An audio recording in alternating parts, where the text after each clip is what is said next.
Assalamualaikum warahmatullahi wabarakatuh. Hai semua, selamat pagi. Apa kabarnya hari ini? Semoga kita semua selalu dalam keadaan sehat walafiat. Amin ya rabbal alamin.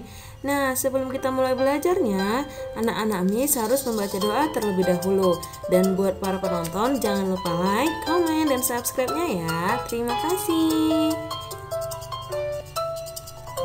Hari ini kita sudah masuk di tema 8, yaitu di subtema 2 tentang usaha pelestarian lingkungan, muatan pelajaran bahasa Indonesia. Tentunya masih bersama saya, Miss Agus Heriana Sari Tambunan. Kita mulai di pembelajaran 1 tentang mengidentifikasi peristiwa dalam teks non-fiksi.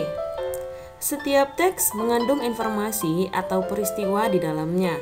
Kamu dapat mengetahui peristiwa tersebut yaitu dengan cara yang pertama harus membaca dengan seksama.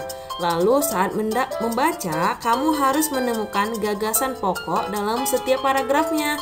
Dan kamu harus memberikan tanda khusus pada setiap kata kunci. Misal kamu beri warna atau kamu garisi. Setelah itu, kamu dapat membuat catatan baik dalam bentuk peta pikiran atau diagram alir menggunakan informasi yang telah kamu temui tadi.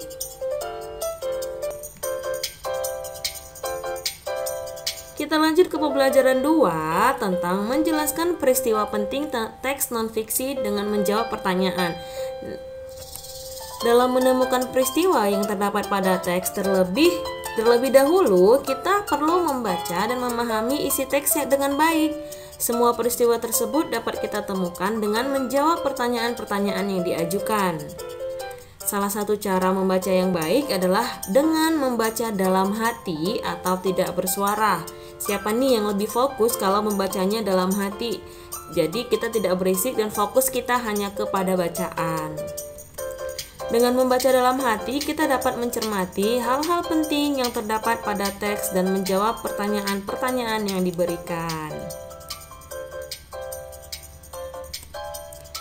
Nah, sekarang anak-anak Miss harus membuat 5 pertanyaan dan jawabannya berdasarkan teks secara mudah menghemat air di rumah. Lihat buku Bu Pena halaman 64 dan buat seperti tabel di halaman 65. Kita hanya mengerjakan tabelnya ya. Untuk cara membuat pertanyaannya, kita sudah sangat sering belajarnya. Anak-anak Miss pasti sudah tahu kata tanya apa saja yang harus dipakai. Silahkan dikerjakan dulu, baru next ke video selanjutnya. Nah, kita lanjut ke pembelajaran 3 tentang menyampaikan peristiwa melalui peta pikiran. Peta pikiran merupakan cara mengembangkan kegiatan berpikir ke segala arah dan menangkap ide dari berbagai sudut pandang. Nah, peta pikiran membantu kita mengefisienkan penggunaan waktu dalam mempelajari suatu informasi. Hal ini disebabkan karena metode ini dapat menyajikan gambaran menyeluruh atas suatu hal dalam waktu yang lebih singkat. Jadi, peta pikiran itu membantu kita untuk lebih memanfaatkan waktu untuk mengerti isi teks tersebut karena kita mencatat kata kunci dan hal-hal pentingnya saja. Kalau teks kan semua yang tidak penting pun ada di teks, jadi kita harus menghafal banyak teks yang banyak itu sangat sulit. Jadi menggunakan peta pikiran dan menghafal beberapa kata kuncinya saja kita sudah mengerti isi teks tersebut. Ada hal-hal yang perlu diperhatikan saat membuat peta pikiran, yaitu yang pertama, buatlah judul atau tema yang berada di pusat peta pikiran atau di tengah-tengah atau berada di paling atas.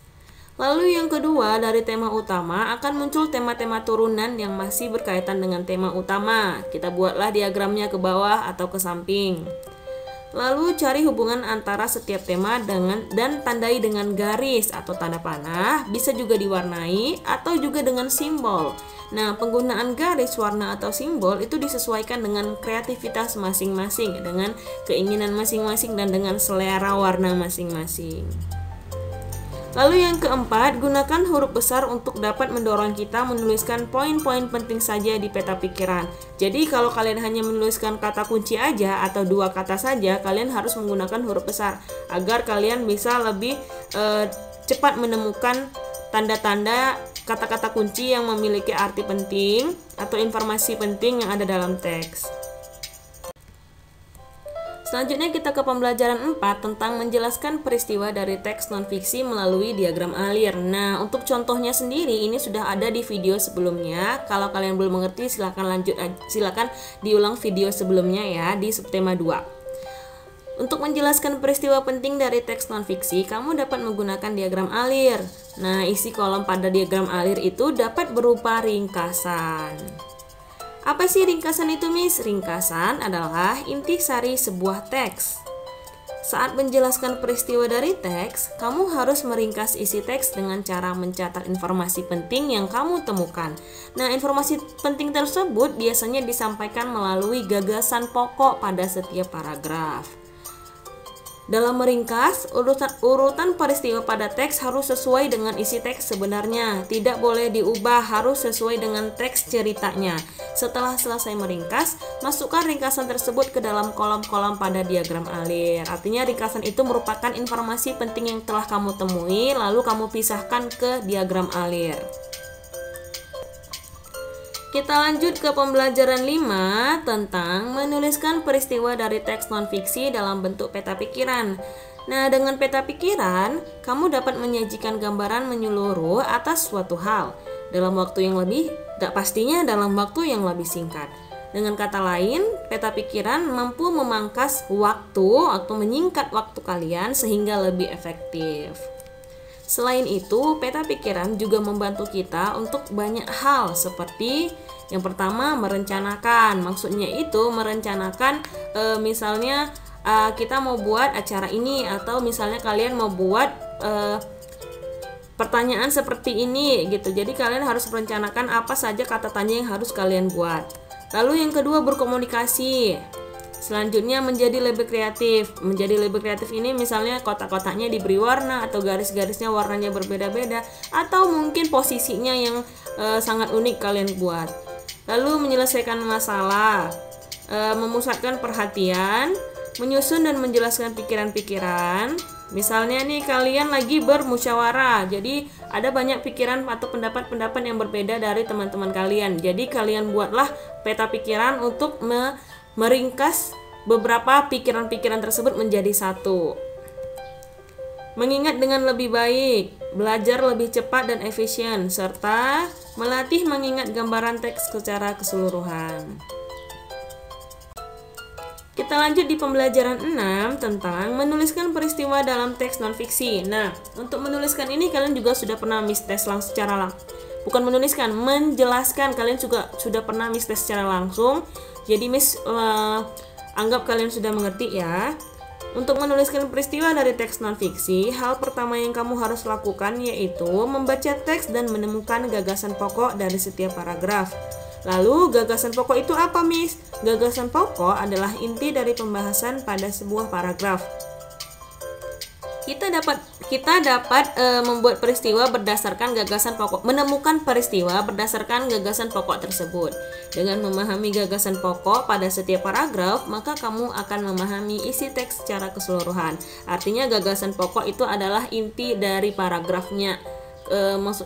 Satu inti dalam paragraf itu pasti banyak kata-kata, banyak kalimatnya. Jadi dalam satu paragraf pasti ada satu kalimat yang merupakan gagasan pokoknya. Gagasan pokok itu terletak pada kalimat utama. Biasanya kalimat utama sebuah paragraf terletak pada awal atau akhir sebuah paragraf. Jadi misalnya gagasan pokok itu tidak hanya di awal ya, bisa jadi di akhir. Misalnya dia di awal paragraf itu dia menceritakan yang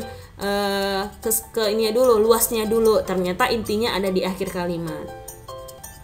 Oke anak-anak Miss, untuk pembelajaran bahasa Indonesia hari ini sekian sampai di sini. Semoga video Miss ini bisa bermanfaat untuk kalian dan juga untuk Miss sendiri. Jangan lupa di like, di komen, dan di subscribe. Terima kasih atas waktunya. Miss akhiri. Wassalamualaikum warahmatullahi wabarakatuh dan selamat pagi semua. Bye bye.